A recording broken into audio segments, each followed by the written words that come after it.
C'est final.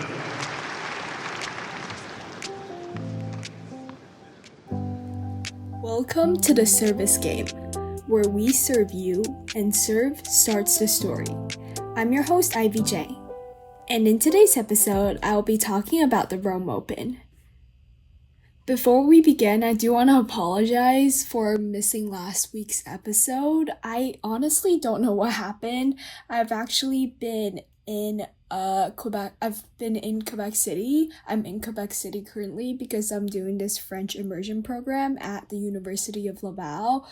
And last week I was moving in and I went to check my episode on Monday and nothing was there, and I was just like, oh my god, I forgot to record. So yes, I'm sorry about that. But without further ado, let's get right into our first segment, the toss.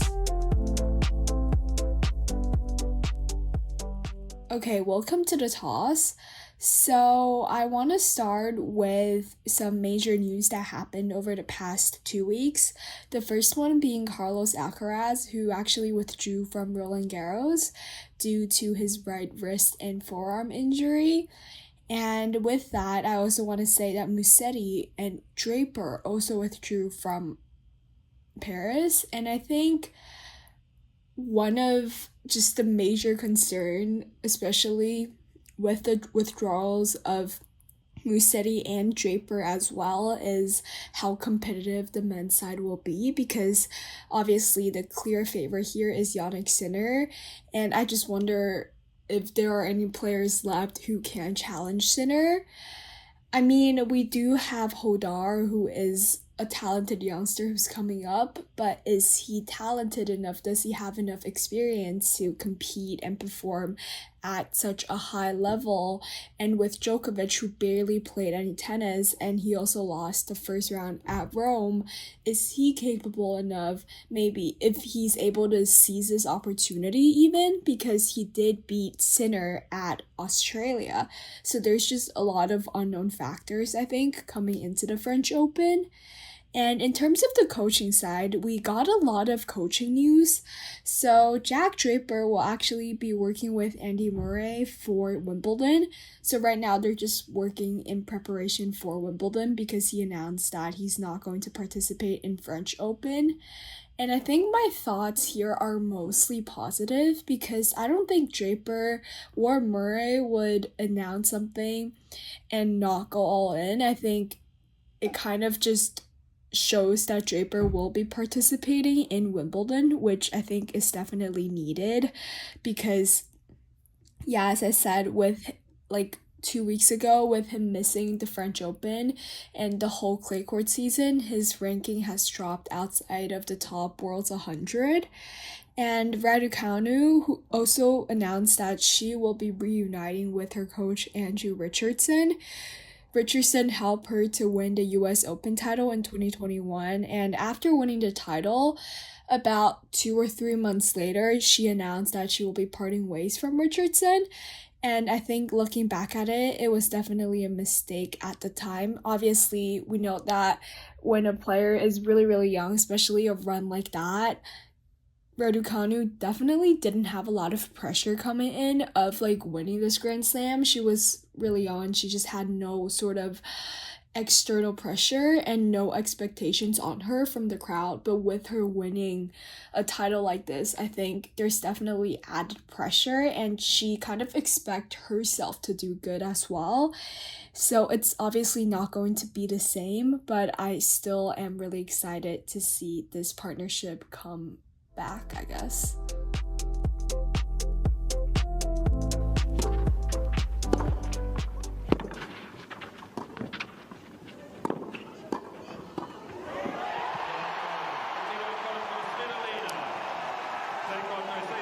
Elina Svitolina is a Roman champion once again. The third act of a glorious trilogy set under the ancient skies of the Eternal City. A story of defiance, determination, and perseverance, ultimately ending in glory. And that is is the sound of the number 7 seed Elina Svitolina, who defeated the number 3 seed Coco Gauff with a score of 6-4, 6-7, 6-2 to win the Rome Open. So this was the final match on the women's side in Rome, and I think it was just overall I think it was a great match, but I think it was also kind of scrappy for sure.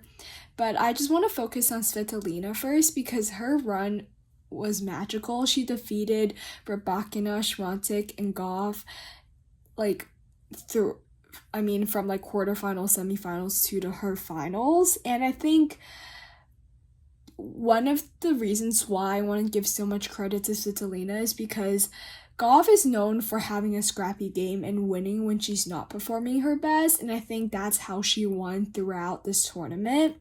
And Svitolina, who has given birth and is a mother, she's coming back, and her playing style just completely changed from prior to giving birth. She's just more aggressive, and I think it's really interesting and just really impressive to see how her aggressiveness was sort of just overwhelming Gauff, which isn't something that we see because Gauff is known for just getting all the balls back. But despite Gauff's relentless defending, I guess, Svitolina was just offending and not making a mistake at all. And not making a mistake at all. So yeah, it was just a crazy match. And also just a stat I want to point out is that she faced 76 break points in this tournament and saved 58 of them. So to put that sort of into perspective, she saved 82% of the break points against Gauff. She saved 68% of the break points against Swiatek, and she saved 80% of the break points against Rybakina. And I think going into the French Open, she's definitely going to be one of the players that, even though she's not ranked in the world's top 5, she will be just a force that we should not be overlooking. She definitely have the ability, I think, to challenge players. She kind of proved herself through this tournament that she has the ability of beating Rybakina, Swiatek, and Gauff, which she kind of already proved herself before, and I think her main problem is Sabalenka. So that kind of leads us to our second match of this week's episode on the women's side, which is the 26th seed Sorina Cirstea, who defeated the number 1 seed Aryna Sabalenka in the second round with a score of 2-6, 6-3, and 7-5. And I want to talk about Sorina Cirstea first because she decided to retire at the start of the season, and since posting that statement, she's having one of, I think, the best year of her career at 36. She's won a singles title, she's won a doubles title, and now she just defeated the world's number 1. And I think that kind of just shows the mental aspect of tennis because she's such an incredible player. Don't get me wrong, but she kind of, once she put that statement out there, she's just going for any shots. There's no second guessing, and because she knows it's her last year. But obviously we've seen so many players who've announced that they will be retiring and ended up just continuing playing, and with that result, and I think it's kind of just hard not to continue her career. But moving on, I want to talk about Sabalenka because, as I mentioned in the previous match before, Svitolina's main problem has been Sabalenka. But I think just Sabalenka's form, obviously, I don't think this is solely just based on this one match. I think we shouldn't read too much into her loss here, but just the fact that she hasn't played a lot of matches on clay, I think is definitely something that could be a concern because she only played 2 clay courts tournament. In Madrid, she made it to the quarterfinals, and in Rome, she only won 1 match against Barbara Krejcikova, and she lost to Cirstea. So she has not had a lot of practice on clay, and Svitolina, on the other hand, has. So I think there could be a chance here of Svitolina potentially upsetting Sabalenka. Obviously, going in, I think I'm still predicting Sabalenka to win Roland Garros. So however, there's just this little bit of added intrigue because of the tournaments leading up, of how well Svitolina is performing and compared to how little Sabalenka really sort of participated on the clay tournaments before Paris. So yeah.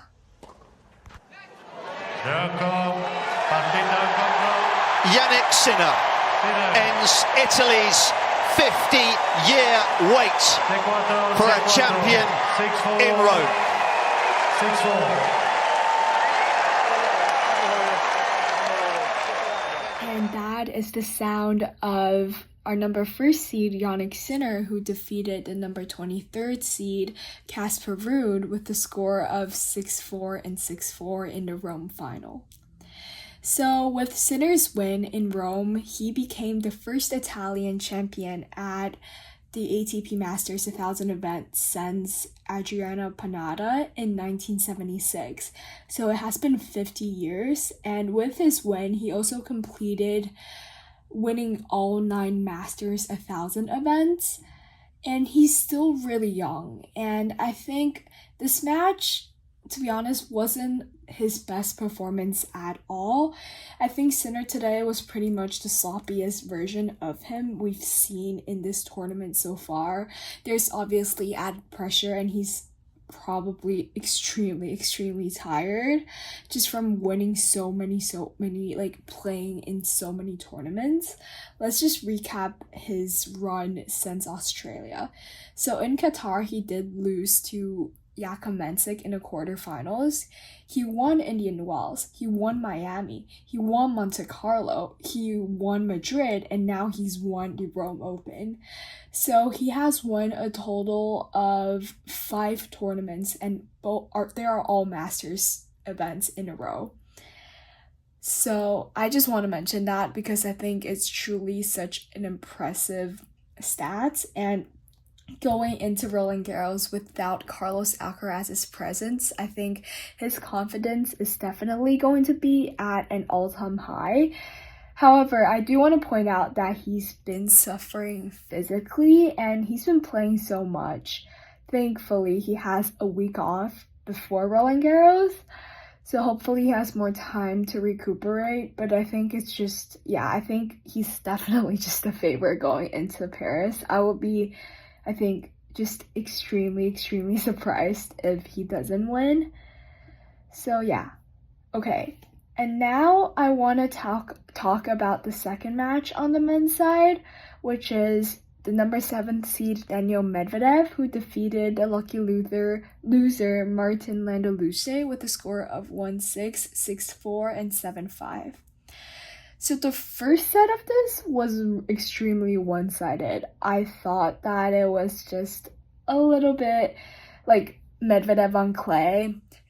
His debut match this year was him getting double bageled by Matteo Berrettini. He just could not find his form. And however, the match sort of turned, and in the final set, I think it was one of the best sets of tennis we've seen this year.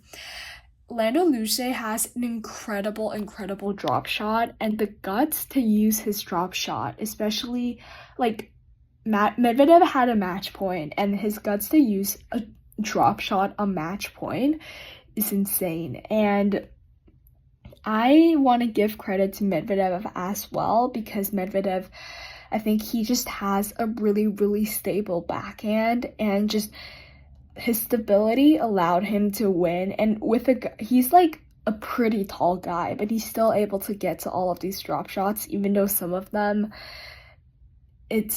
he will end up losing a point. But I think his movement is something that we definitely should give him credit for. So yeah.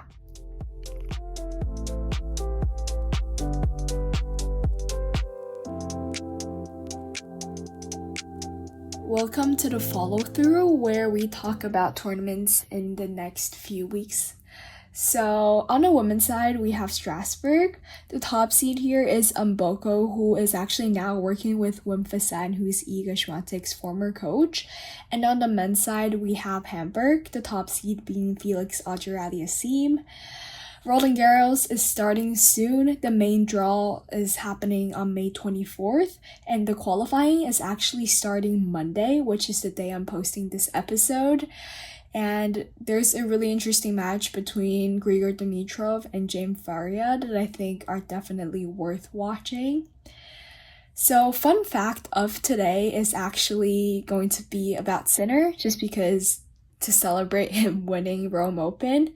So Sinner was actually one of Italy's top junior skiers and also considered football a priority in front of tennis before deciding to dedicate all his time to tennis at 13. And I think it kind of just shows how sort of athletic he is, even like just playing all of these sports and being a multi-sports athlete and deciding on tennis and literally being the world number one. So yeah, okay, that's all for today. Thank you so much for listening. I want to apologize for missing last week's episode. Please subscribe wherever you're listening. Rate my show, it really helps a lot. Comment down below also what you're most excited for at Roland Garros, because I think there's, especially on the women's side, a lot to look forward to. And comment or DM me anything you want. Let the serves continue, and I'll see you guys next week. Bye.